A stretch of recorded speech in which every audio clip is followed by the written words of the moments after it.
करथिन आ फिर 2 साल के बाद में बेटा के बियाह करथिन त निक लागतन से पहले कहत बैगन रोपल के घूम के देख भी लानी है। सुन न कनिया कहां जाय छी? भैया की ठीक छथिन, गोर लागै छी। खुश रह। की हाल चाल छन? ठीक ठीक छी, लेकिन एगो दुख बड़ा बात है।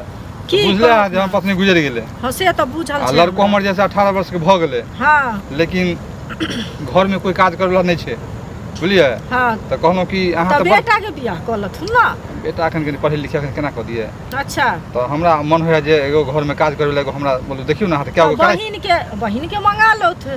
बहिन केते दिन वो अपना घर में का धंधा करते कि हमर देखते? तैयो अगहन महीना छै त संभार देथिन, फिर अपना घरे चल जेथिन। हम कहलो कि साफ साफ कहै छी, बुझलो के जे एगो देखियो ना एगो होय कोनो फुटलो भांगलो त क लेबे, एगो हम अपने क लेबे। हम की करबे त? देखथुन हे केहन बात बाजै छथिन। सब पहले कहत हमरा सब माने जेठ के हम सब इज्जत करै छी। हमरा सब बड़का छथिन। हम तेरे कहां कहलो? अहाँ त देखै छी केहन सुंदर करे करिकबो करा देलिए, बड़ सुंदर भेलै। करा देलिए हन त उ करिकबा छले, ओकर कुमार छले त करा देलिए, अनवारे छले।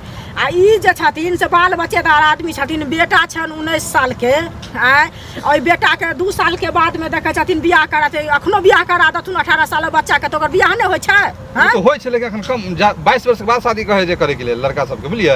त 2 साल जाए एते दिन रुकले त 2-3 साल और रुक जाओ। अरे अपने हाथ और सरकार दै छै, हाथ और जैसे एकदम झड़ के खाना बनने में दिक्कत होय है, जैसे बड़ा मुश्किल के बात। की करथिन? अपने बियाह करथिन आ फिर 2 साल के बाद में बेटा के बियाह करथिन त निक लागतन से पहले कहत।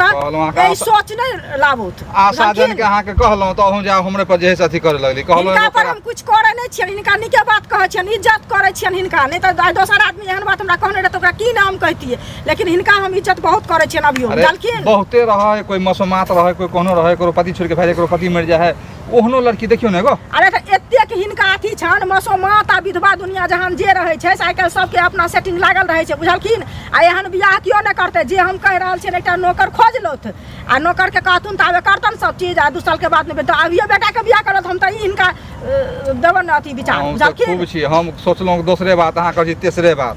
कथी तेसर बात आ दोसर बात? बियाह वाला बात में हम नहीं पड़बन। एहन अन्याय नहीं हम करब जे बेटा के की कहै छै बियाह हेतै आ मायो ओते बियाह क के, बेटो के बियाह हेतै, पुतहुओ ओते घर में, अनहर बच्चा मायो के बच्चा हेतै, सौसो के बच्चा हेतै, हमर पुतहुओ के बच्चा हेतै। निक लागतन, बड़ निक लागतन। और गप कहै छी, अगुआ छी ना, बुझलिए? कुछ अहाँ जे से अपन खर्चा पानी जैसे 500 रुपया दै छी अहाँ के, एगो निक हमरा खुश देखथुन। फिर पैसा पर हमरा हम पैसा पर नै बिकाय छी, पैसा पर नै खरीदल करत। हमरा से कह दै छियन बुढ़ारी में घिडारी नै कैल करत, बुझलखिन? अहाँ के खर्चा जे हेतै ने हम कहलो अहाँ के द देब, चुपे जा। नै एना नै होय छै। ई कोन खर्चा हमरा द देब? कतौ जे देबे त उ खर्चा हम द देब ना। हम जा छी अपन काज करे ला, आ फिर दोबारा हमरा एहन बात नै कहियत से कह दै छियन। रास्ता पर नै टोकियत।